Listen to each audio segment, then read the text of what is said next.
Hello and welcome to the Straight to the Source podcast. I'm Tanya Barr. And I'm Lucy Allon, and we're looking forward to taking you straight to the source of the people driving our food and hospitality industry forward. Today's guest is Amelia Birch, a hospitality leader, entrepreneur, psychology student, mum of two, and passionate advocate for women in business.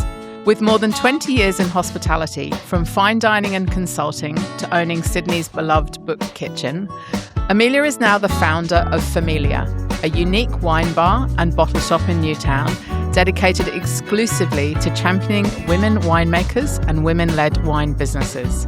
Recently awarded 2 Food Made Good stars by the Sustainable Restaurant Association, Amelia is building a business that's driven by purpose, sustainability, and a commitment to lifting others along the way. Amelia, welcome to the studio. Hello. Nice Thanks to for having me. Oh, it's lovely to have you here. You've had an extraordinary career to date. You've owned and own a restaurant. You've worked as a consultant. Mm-hmm. You're studying psychology, raising 2 boys. Mm-hmm. And your current business is, I would say, one of Australia's most unique wine and wine bar concepts. How do you describe to people what you do? I probably would default to I'm a sommelier and I own a little wine bar on Enmore Road that sells wine exclusively made by women. That would probably be what I would say, although I do love the answer to who are you more, because I think for me it's not necessarily what you do, it's who you are and how you do it. So I don't think I've got necessarily the perfect answer to that question, but I think I'd probably say it's someone who cares about people, specific minorities. In my case, it's women, and so championing and supporting that minority in an industry that is, along with many other industries, has a meagre percentage of women in positions that are active in the wine industry. And so that's probably who I am, mostly. That's Amelia Birch today. Today. Maybe not tomorrow, but today. That's all right. So when you look back on your career to date, are there any defining moments that brought you to where you are today? I mean, you're very much a leader in what you do. So I would say, are there any defining moments that shaped you as a leader or shaped your focus on championing women and women in wine specifically? Yes, definitely. I think probably the one that is the biggest is having to walk away from my business that I owned with my ex-husband, Dave, the Book Kitchen, in 2017. We had the light rail coming down in front of us and had been told at a New South Wales government business session that the project would take 6 months and that we should all go to Bali. And it was like, who do you think that you are talking to, you dum-dums? And anyway, it turned out to be 6 years, not 6 months. Yeah. And I absolutely knew that. And so made a decision pretty quickly based on a few different factors. One, trying to negotiate with the landlord over many years in anticipation of this coming and happening and being impactful, as well as and then him not being interested in coming to the table on any rent reduction or any kind of support throughout. I had spoken to New South Wales government, and transport to try and work towards support for small businesses and residents along the route, and I was working really actively to do that. And we literally pivoted our whole business because within 5 weeks, and I should say there were like 6 months of exploratory works up and down Devonshire Street prior to the project actually starting. And then after 5 weeks, they still didn't have signage up to let people know we were there. They were they had hoardings up 3 meters high, and we were effectively invisible. And they were kind of pushing everybody to the other side of the street to walk up to down to Central. And so I was like, this is not going to change, and this is not in the interests of small business or anybody that is without power. And so I decided that with a year left on our lease, $100,000, we were just going to, if we stayed, we were just going to keep throwing good money after bad. And so we liquidated the company. And that was pretty huge for a 28-year-old. Really big decision. But it was the right one in the end. And I think that what it did was it was really hard for me to sit with being a victim. I didn't like that feeling. And yet I had to kind of come to terms with the fact that I was one. And so there was quite a lot of reflection and growth that I did after that. I kind of felt like I could pop my head up out of water for the first time and see things a little bit clearer. And I think that was the kind of catalyst for a lot of things in my life. Studying psychology, I felt like I didn't know anything in the world other than hospitality. Yeah, or my business, my very small bubble. Well, true, yes. My customers, my staff, and it felt really limited. So I started studying psychology, which I am still studying, because, I then kind of found some other things to do. Well, I was going to say, it's not like you've been sitting around twiddling your thumbs while you've been studying I'm not psychology. very good at working for other people, though, I learned during that time. That's a good learning. I did try and go get some jobs, but I'm such a generalist and classic entrepreneur that I don't fit the mold. I'm a job person mold. So that was a good learning. Also a very hard learning because I really did need the money and the job. Dave and I had split up by that point as well. So solo parenting. That was probably the biggest moment that got me started. Well, the hospitality industry is richer for it because what you've ended up doing has been incredible. And I think, those really pivotal life-changing moments feel so hard in the moment. They but do. In hindsight, you realise sometimes that it's what you needed to stimulate that change or find yourself. And I felt really lucky, actually. I could really see, not instantly, but definitely after a while, I felt like it gave me the opportunity to see things differently. Yeah. And it opened up so many different experiences that I wouldn't have had otherwise. So I really am grateful for it in a lot of ways. Yeah. Okay.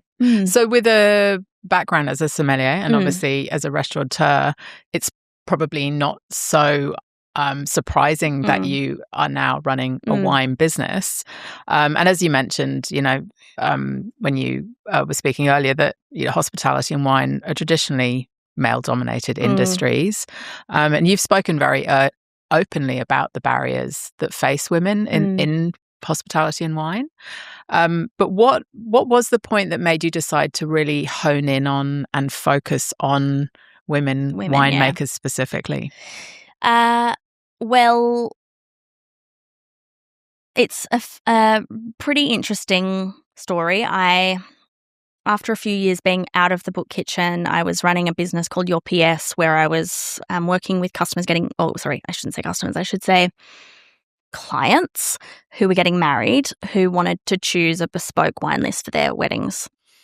And COVID hit, I was doing tastings in my home, when we could only have 8 people in our houses or something. Yep. And all of our neighbours would bring their friends around for these secret little 8-person maximum tastings before they'd go home to their place for dinner. It was really cute. And I think it just made me realise how much I missed hospitality. Right. And not hospitality as an industry, but as a verb. Okay. Like actual the giving, providing, and then watching people receive hospitality, because I love that. Yeah. It's addictive. I think anyone that works in the industry, when they do step away, it's something for people that are in it for the right reasons, right? Yeah. It's like a little dopamine hit, right? Being able to see someone experience something and really enjoy it. At that time, I was buying obviously lots of wine and lots of stuff for weddings, but I just started to kind of notice a little bit more around who was making it, and it was important for me to tell a story about the wines, not just the varieties and the regions, but who was making it, why they were making it. And it was like a pipe dream. I was like, oh, it'd be so good if I could just do women, and I was like, at that point, there was no way that could be a reality, Why? Because I think just in myself, and I'm talking about maybe 2020. Okay. Like COVID time, maybe 2021. And I think it was just everybody was a little bit on edge with COVID. We didn't really know ourselves well enough. We didn't have confidence in ourselves, really. Or what was going to happen. Exactly. Yeah. So there was just a lack of stability, probably. Anyway, it just sat there and bubbled, and I wanted it bad, but I kind of had to get my head around it a little bit, probably. Anyway, I decided to start looking for premises because my primary concept at that point was I wanted to have a bottle shop and bar in the same space. So when I was a teenager, I went to Gertrude Street and Ateca in Melbourne, and I was like, whoa, this is so cool. There's a bottle up on the wall. I can grab it and drink it here. And I was working at Glass at the time, and I was surrounded by bottles that were incredible that you couldn't find in bottle shops because they were special. They were for on-premise only, or they were vintages that were not seen in places. And I was like, there's such an opportunity that we can't grab onto in any way for being able to buy wine, restaurant quality wine, at a bottle shop price. And I suppose this is where that idea of the equalizing of the wine industry kind of took hold in me. And so actually at the Book Kitchen, I tried to get a packaged liquor license so that we could do bottle shop. Sadly, I submitted it the day that the lockout laws came in 2014. And police just did blanket ban on all new liquor license applications. Feels like there was a lot of things against you at Book Kitchen. So annoying. So basically, I decided I wanted to revisit that idea, and I started looking. There are no bottle shops for lease. There are wine bars for lease, or just empty premises with no liquor license. And I looked and tried all of the different things. I was a solo mum by this point and with young kids, and wanted to have the flexibility of living and working in a spot. So like terraces were great for that. Took me ages, and then I landed on. I actually was looking at a site on Albion Street that fell through, and then had about a month of depression, and was like, come on, Amelia, pick your socks up. And I scoured the depths, what felt like the depths of the internet, like, page 30 on Google. Dog with a bone. Yeah. And I found this space that's now Famelia. Okay. I was like, oh my God, this is it. And it was a business for sale. So it had kind of tricked me because I wasn't looking for a business for sale. I was looking for premises. I didn't want to buy a business. I wanted to start a business. Anyway, fast forward, July 2023 opened, and at that point, I was changing our wine list weekly, like a mad person. Right. I was bored. I've subsequently been diagnosed with ADHD, so that all checks out. But I was like, I'm talking to 1,000 people a week about these wines. I'm over them now. I want something new. Something different. So I would create this wine list every week. And something that I feel like has always been missing on wine lists is who makes the wine. Mm-hmm. And so I had, vintage, name, region, and then winemakers. And I had a little icon next to the ones that were women. And at that point, I was pretty fresh. I was doing this massive thing. I needed to get in there. I didn't have the ability to kind of research as much as I wanted in terms of the breakdown of women and men and different wineries, etc. But it felt like a really conscious decision to label which were the women. Mm-hmm. And what I found was the other thing is that we do wine flights at Famelia where you can try 3 half glasses of any of the wines on that rotating list. And there's 12 wines on that list. It's now monthly, I should say. It took 13 weeks and then I went monthly. But what I found was that so many customers were saying, oh, I want the women ones. Okay. And so it was this really interesting moment at week 13 where I went, okay, it's landed. I got to test it without it being overly controversial because anything gender related is super confronting and scary. Sensitive as well, yeah. Exactly. And then I was like, you know what? If I'm going monthly, I can sustain a list of women only because women make up a measly 16% of the industry. So actually access to enough women across 12 lists a year. 52 lists a year is very hard, but 12 lists has become more manageable and sustainable. And so that's what I did. I decided at that point that it was time and that it was going to be exclusively women. Okay. And yeah, we haven't looked back. Yeah, no, absolutely not. In fact, you're heralded for it. So given that sort of, I guess the seed was there, you tested it almost unconsciously, you saw that there was something there. Do you feel like the goal when you realized what you could do was the goal to build a wine bar for women, or was it to make the for women winemakers, I should say, or was it to make the achievements of women impossible to ignore? That's a great question, Luce. I think it's both. I really love how you framed that. I think the way that I look at it is women don't have the same access as men do inherently.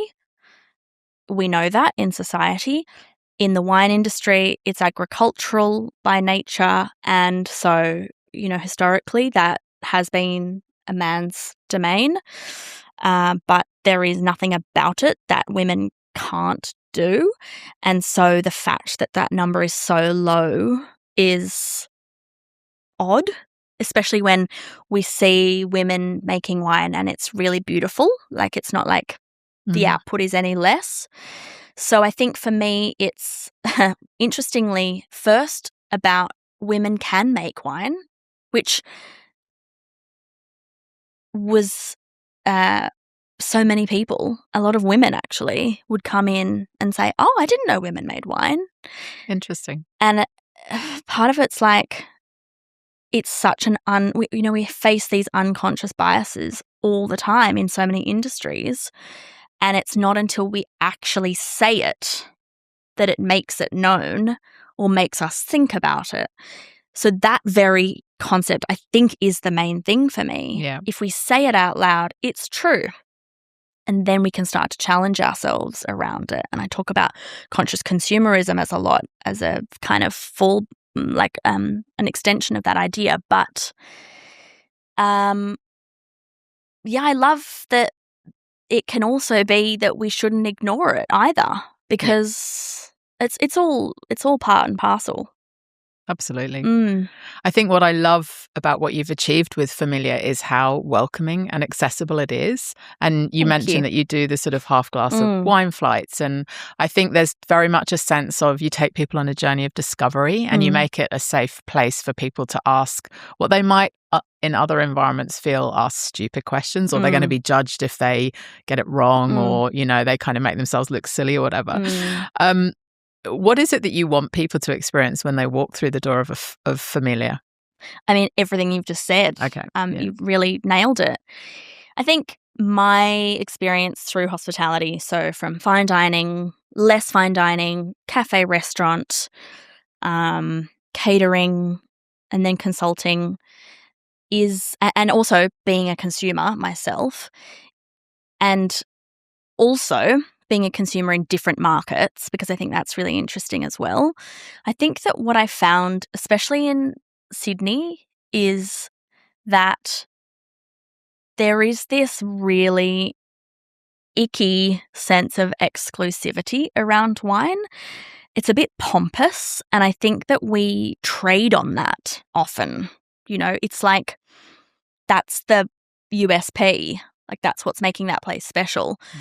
And I think, I mean, I worked in an environment like that at Glass, not necessarily actively negative, but intrinsically quite flash and with this 15,000 bottle deep cellar, you know, all of those things they have gravitas, and people who might be feeling not confident in that area will feel intimidated by that just by default. I felt intimidated by that as an 18-year-old walking in there. And so I think part of my quest is very much to say, or to show without even having to say, that there can be spaces that are safe, welcoming, beautiful, you know, aesthetically pleasing. A lot of bottle shops are not that, you know, the kind of chains, but that the wine world is for everyone. And I think for women as well, that was a bit of a conscious choice. You know, I mentioned that often bottle shops aren't very aesthetically pleasing. They're quite sterile. I think that they have been designed for men, or by men at least, without being conscious of a woman's approach and eye and expectation. And so I think I felt like I wanted to have a curated shop that women were attracted to. And I think also, to your point earlier about hospitality, it's creating a space where you feel that you're being hospitable, and you feel as that person coming into that space that you're welcome in, you're having a conversation, you're not, you know, there's no kind of power exchange, you're just all equals at a table. I hate that. I can't stand that. It's really, I wanted it to feel like you're in my home. And it does. It really does. Thanks. I think part of that was in the design. You know, our kitchen isn't a kitchen. It's just the back corner. There's no bar that someone is standing behind. It's, in fact, you can come and stand in at the bar. I think I did that one night. I might have caused a bit of chaos. No, I love that. And that was just by chance that worked like that. But people really love that. It's a great space. It is very, very welcoming and warm. And thank you. You mentioned conscious consumerism, which is a great little segue into your recent achievement of winning, not winning, that's the wrong word. I'll take it as a win. Okay. Gaining 2 stars from the Food Made Good Sustainable Restaurant Association accreditation, which is incredible. Yeah, it is. So for any listeners that don't know or aren't familiar with the Food Made Good standard, it's a globally recognized sustainability framework for hospitality businesses, and it assesses sourcing, society, and environmental impact.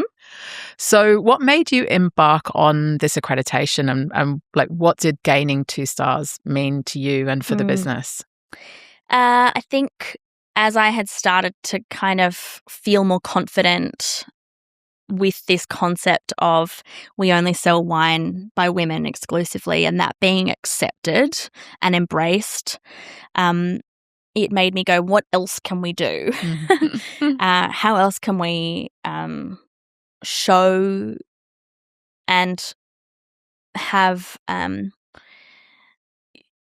there's an openness, right? To hospitality can often be a bit closed and hidden, and we all kind of love that in some ways. But I am the opposite of that. I like to be open, and nothing is hiding. What you see is what you get. Yeah, so a sense of transparency. Exactly, so transparency. the customer knows exactly what you're about. Exactly. Yeah. And so part of that is about paying staff on time, paying super, paying suppliers on time, especially considering I work with a lot of women winemakers directly. So and cash small flow businesses. and small businesses, yeah. Exactly.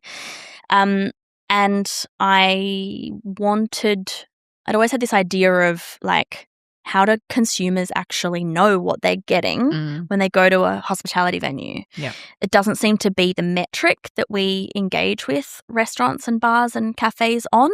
We engage with them based on how well they're written up in broadsheet, or location, or how many stars on Google they've got, right? The cuisine. But I was thinking, we think about the food that we buy at the supermarket, the dentist that we go to, the phone plan that we choose, the super that we choose, the energy that we choose. We are conscious consumers in so many areas. Why are we not applying that same rigor to our decisions in hospitality? And how can I, as a business, show that and be transparent to my customers? Because I know that that's important. It's a value of theirs. And obviously, when we're looking at our target market, sharing values is quite powerful. I looked into B Corp certification. Yep. And I was terrified. It's huge. It's a big undertaking. It's really, really big. And I definitely am keen to do it. More than anything, it just showed me what I needed to start thinking about in my business. And then a colleague, friend, shared with me the Sustainable Restaurant Association Food Made Good standard. And I thought that's a really nice segue. It's not got all of the intense parts around shareholders and financial stuff that felt a bit big and looming for me within B Corp, and that was not relevant to me. Yeah. And was focused on hospo. So it was going to pull apart the things that were more relevant to me. So I embarked on it. It was also really hard. It also didn't necessarily completely apply to me because I'm not a food-first venue. I'm a drinks-first venue. And the focus really was on food sourcing and sustainability and working with suppliers of food, where my sustainability and my focus is around working with winemakers. And so there was a bit of disparity in how I could really do it to the best of my ability. And so I think that that's partly why I'm stoked with 2 stars, because there are just some things that we just couldn't actually be assessed on. Yeah. Exactly. Okay. Interesting. But the part around staffing and society was all, again, just made me think about it so much, and what we need to do and what we need to achieve and why. Yeah. So I think it's really exciting that we've got industry fit for purpose accreditation framework, because like you said, I think there are other frameworks out there, but they're hard to apply to hospitality. And I think it's interesting that you say that your business didn't quite fit into it. So maybe that's a good thing for the framework to consider as well, in the breadth of businesses that could be accounted for in that, which is I think great. They're going to create a division that is more wet-led, as they call it. That's good. Yeah. And I think I imagine there's a sense also of wanting to not be held accountable in a kind of rigid way, but did you feel like it was a little bit of a way for you to kind of test that you were doing what you thought you were doing as well as you could? Absolutely. And I think the other part of it was that you don't realize sometimes the good things that you're doing. Absolutely. They're just implicit. They just happen by the by. Yeah. But when someone's asking you a question about whether you do it and you can go, then it's like, oh, cool. Well, you can feel That's good really about great. it. But you can also share it with your customers because, like you said, and you staff share those as well. values and staff very importantly. Mm. So was there anything along the way of doing the assessment that surprised you? Were there any blind spots that it brought to your attention or anything that made you change? Definitely little things like considering waste management. We already have bottle crusher to reduce our volume of, I suppose it's volume, the space of the bottles. Mm-hmm. We get cubic meterage. Yeah, exactly. Kind of volume. We split out our food waste already. We have a lot of cardboard, so making sure that's being recycled properly. I think in terms of what I was surprised by or that it made me really think about a lot was having policies and thoughts and mission and values in writing. It was all just very part of us, but not necessarily spoken completely. Mm-hmm. So we're writing a womanifesto at the moment. Okay. Which I'm very excited to share eventually. Good. So exciting. Yeah, or just positive things, I would say. All things that I guess progress what you're doing and bring the team on that journey and make you all very focused on the same end goal. And like you said, I'm sure you all were, but it's a bit more implicit when it's in writing and everyone's on that same roadmap, I guess. Yeah, exactly. Well, congratulations. There's consolidation, I think, that comes from that. Thank you. So do you think consumers, I mean, you talked about, the way consumers or customers might pick a restaurant or a bar to go to and the sort of benchmarks that they would use, reviews, Google reviews, recommendations, media articles. But when it comes to sustainable hospitality, do you think consumers are genuinely demanding more from the industry? Or do you think the industry is pushing the consumer?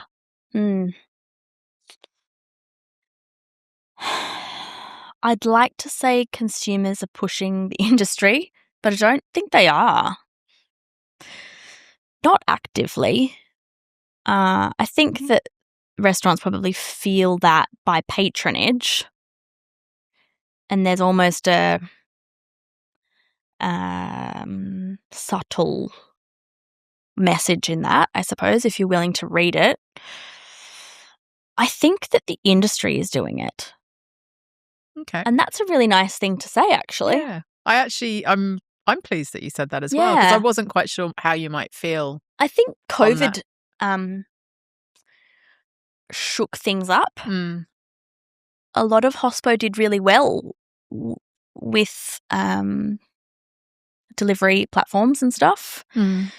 And I think it gave people a breather, for one. I mean, so many hospo we see, they just are on a hamster wheel and you can't see the wood for the trees. And we know that that's really detrimental to business decision-making and operational efficiencies. I think that that gave people a chance to step away from the hustle and bustle and reframe, reassess, work out what they want from it, and hopefully come to it with a little bit more of a sustainability metric for themselves. Yeah. But it was interesting because I think customers did step in and change the narrative a little bit at that point. But then it feels a bit like it's gone back to before now. Yeah, okay.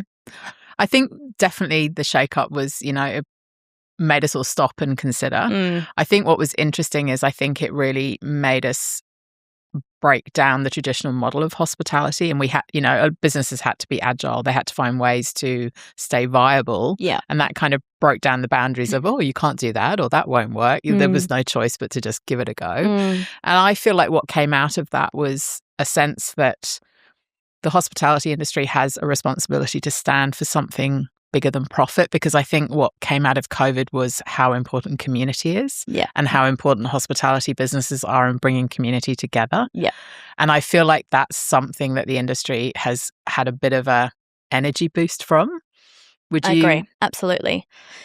I really resonate with that. I think actually I see my business as a purpose-led business more than profit-led.